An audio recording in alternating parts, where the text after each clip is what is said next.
Hey, hope you're doing well. In today's video, I wanted to quickly record something on a topic that was something that I have always wondered, and it's something that a lot of people always ask me. And that topic is, should you be building rapport during your cold outreach? Now, this is a topic, again, right, that I've been debating for a while myself, right? So this is something that is not completely objective. You ask different people, you will get a bunch of different answers to what works best. So this is obviously something like anything in cold outreach. You need to test this yourself. You need to create something where, create some outreach copy where the first copy is you having a lot of rapport, building a lot of rapport, and the second one being a lot more direct and figuring out which works best. But let's just jump right into it, right? Into my own opinion on what I have found to work best for myself. So there's really two schools of thoughts on this, on whether you should build rapport when doing cold outreach. The first school of thought is, yes, you should build rapport. So whenever you are sending any form of cold outreach, whether that be through cold emails, cold Facebook DMs, cold Instagram DMs, cold LinkedIn DMs, whatever cold outreach channels you use, you want to start by, being very human, asking questions like, hey, how are you doing? Happy Monday. How's the weather? Different things like this to really, these different formalities that you would use when you're talking to someone, right? You're building rapport with them. You're not just jumping right into it and being super direct. Now, that's the first school of thought. The second school of thought when doing cold outreach is just being extremely direct. So instead of saying, hey, how's your day going? Your first message would be, hey, I can help your business run Facebook ads. Do you need help? Right? Now, obviously, you might not want to use that exact wording for your cold outreach message. But my point being is you would just be very, very direct to the point with what you're trying to say, what you're trying to pitch, and to really start with explaining how you can help them right away. Now, I've tested both of these school of thoughts. Whenever I'm using the more direct way, which is what I have personally found to work best for myself, sometimes you do get emails of, or replies of prospects being like, hey, have you even thought about saying hi? Why are you so direct? Maybe you should start with, researching my company. Maybe you should even go onto my website. And, all of these points are completely valid.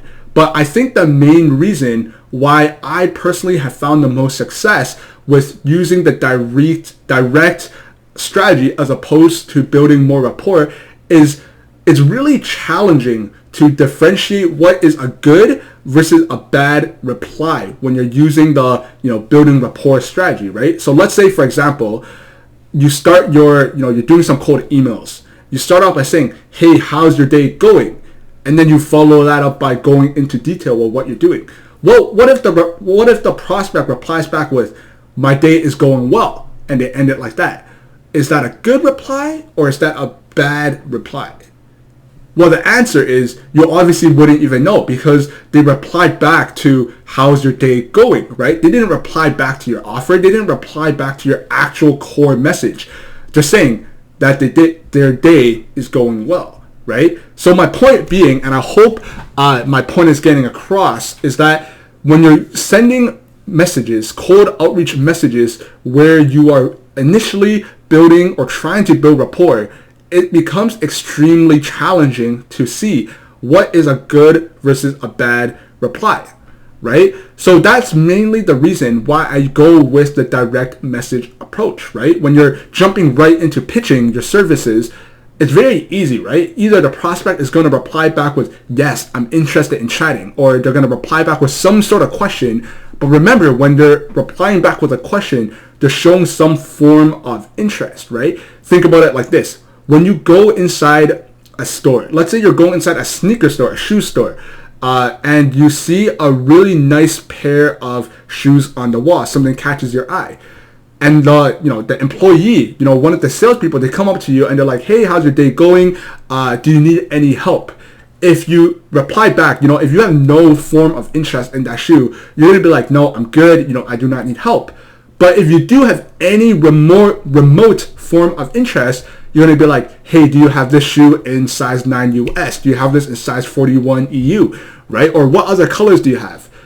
Well, by asking those questions, It's basically the same as when your prospects reply back to your initial cold outreach with some form of question. They're only doing that if they're interested in any shape, way, or form. If they're not interested, they're just going to reply back with no, they're going to reply back with unsubscribe or stop, or they might not even reply back at all. So when you even drive any form of interest, you could count that as a positive reply, and that only works when you use the direct strategy of just going straight into your pitch with what you're selling, what you're offering, and how you can help your clients.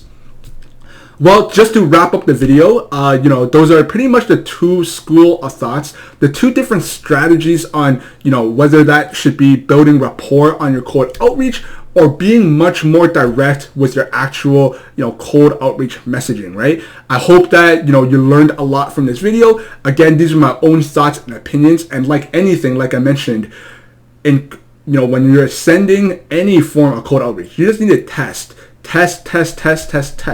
right? You need to test a form of copy where you're building rapport, and then you need to test a form of copy where you're just being direct, right? Everything works differently for a niche, for different industries, different niches, different clients, and what works for me might not work for you. So you just need to make sure you test, right? I hope you really enjoyed this video. Hope you learned a lot. If you've learned something that you did not previously know, please leave a like, comment, and subscribe on this channel. And talk soon. Cheers. Bye.